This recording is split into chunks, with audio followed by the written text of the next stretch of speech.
Well great start to the week for the Pakistan cricket board, क्योंकि तीन franchises ने Pakistan super league के जो फ्रेंचाइज राइट्स हैं उनको बरकरार रखने का ऐलान कर दिया है। लाहौर कलंदर्स ने सबसे पहले दोपहर को किया, फिर पेशावर ज़ल्मी, अभी थोड़ी देर पहले कोयटा ग्लैडिएटर्स ने भी कर दिया है। So that's quite a good start और बड़ी पॉजिटिव डेवलपमेंट है, क्योंकि काफ़ी इस बारे में बातचीत हो रही थी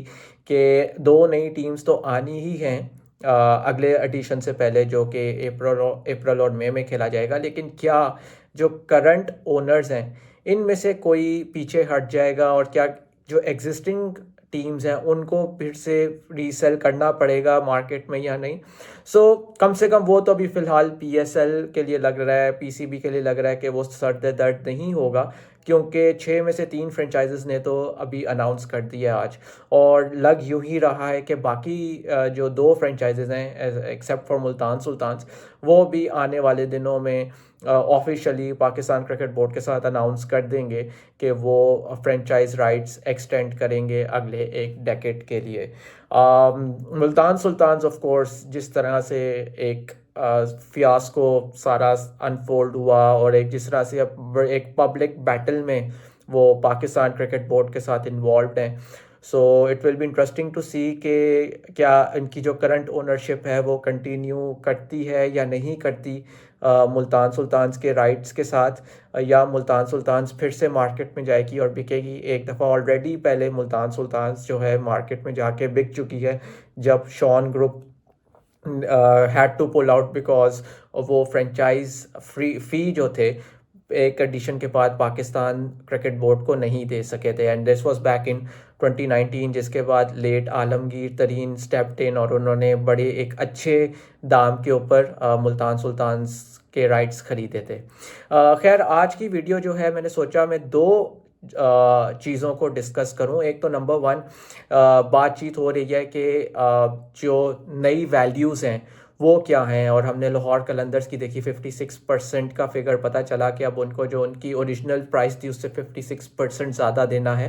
तो एक तो नंबर वन के जो अर्नस्ट एंड यंग, जो कि one of the top 4 audit firms है ग्लोबली, उन्होंने क्या मैट्रिक्स सामने रख के नई जो फ्रेंचाइज की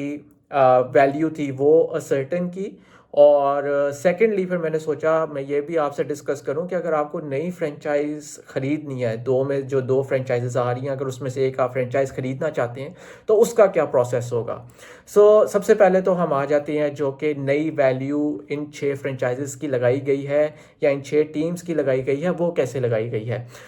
ये बड़ा ज़रूरी है इस बात को समझना कि पाकिस्तान क्रिकेट बोर्ड और ये जो फ्रेंचाइजेस का मुआहदा था वो 2016 में इस तरह से हुआ था कि जो भी आपकी फिर अभी जो भी फ्रेंचाइज फ़ी असर्टन की जा रही है, 10 साल बाद जब आपकी फ्रेंचाइज मेच्योर हो गई होगी उसके बाद एक फेयर मार्केट वैल्यू लगाई जाएगी। फेयर मार्केट वैल्यू जब लगाई जाएगी तो अगर तो वो आपकी करंट फ़ी से ज़्यादा होगी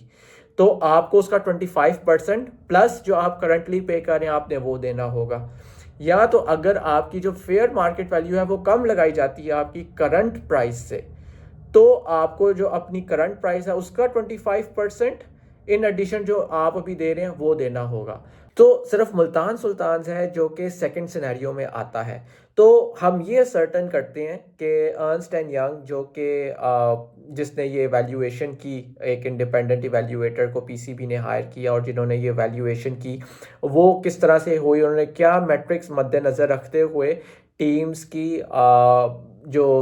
फेयर मार्केट वैल्यू है वो डिटर्मिन की। तो मैंने जब आगे पीछे थोड़ी सी बातचीत की मुझे पता चला कि सबसे पहले तो उन्होंने टीम्स की प्रॉफिटेबिलिटी को सामने रखा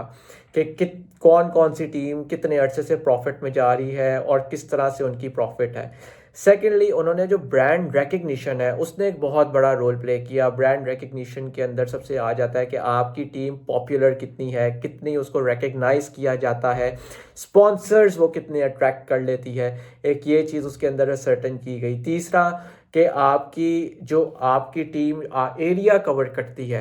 उसके अंदर आपकी फ़ैन पॉपुलेशन कितनी है, और वो फ़ैन पॉपुलेशन उसके अंदर इसी तरह ये सर्टन की गई कि ये टीम बेसिकली अब जिस तरह लाहौर की टीम है, और ये कहा जाता है कि ये सेंट्रल पंजाब की एक सॉर्ट ऑफ रिप्रेजेंटेटिव है, तो ये उस सेंट्रल पंजाब में कितने लोग रहते हैं, ये कितनी टीम की कितने पॉपुलेशन की नुमाइंदगी करती है, इस चीज़ ने भी बहुत अहम रोल प्ले किया। और फिर उसके अंदर ऑफ कोर्स जो इनके डिजिटल एसेट्स हैं, टीम्स के डिजिटल अकाउंट्स हैं, क्योंकि अब डिजिटल मीडिया जो है वो भी एक बहुत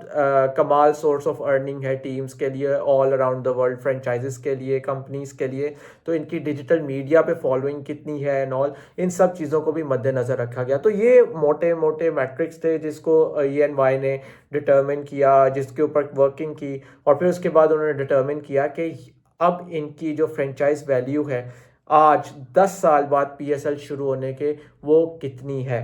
नंबर 1 ये। अब नंबर 2 हम बात कर लेते हैं कि जो 2 नई टीम्स आनी है उनका क्या प्रोसेस होगा। वो आप अगर टीम खरीदना चाहते हैं तो वो आप टीम कैसे खरीद सकते हैं। तो उसके अंदर अगर आपको याद होगा, last week Pakistan super league ने और पाकिस्तान क्रिकेट बोर्ड ने एक मीडिया रिलीज़ की थी जिसके अंदर उन्होंने, जो कि काफ़ी र्यूमर्स थे, स्पेकुलेशंस थी, उनको डिनाई किया था कि 2 नाम जो हैं वो डिसाइड हो गए हैं कि ये 2 जगहों की या इन 2 शहरों की टीम्स इस दफ़ा बिकेंगी। तो उन्होंने उसको डिनाई किया, और उस मीडिया रिलीज़ के नीचे ही अगर आपने देखा होगा एक बड़ा इम्पॉर्टेंट लाइन थी। वो ये थी कि दिसंबर की इस तारीख तक जो भी पार्टी इंटरेस्टेड है वो अपना एक्सप्रेशन ऑफ इंटरेस्ट इस तारीख तक सबमिट करा सकती है, उसका टेक्निकल बिड।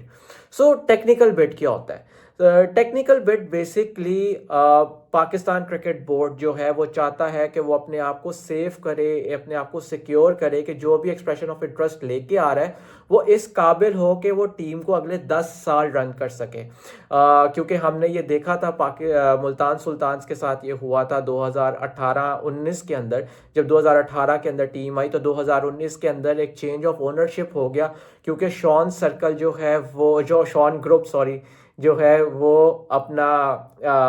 नहीं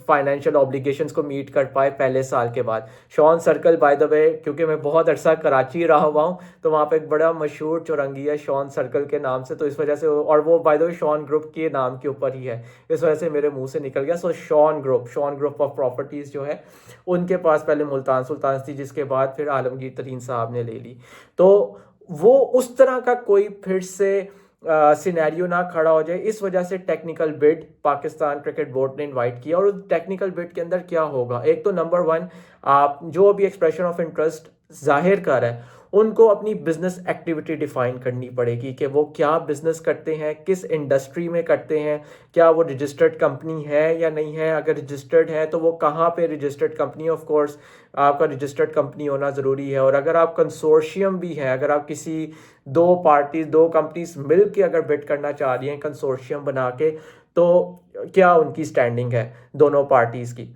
नंबर 2, जो मैंने जिस तरह पहले कहा, फाइनेंशियल स्टेबिलिटी का बहुत इंपॉर्टेंट रोल है, जिसके अंदर जो भी अपनी बिड करना चाहता है, एक्सप्रेशन ऑफ इंटरेस्ट सबमिट कर रहा है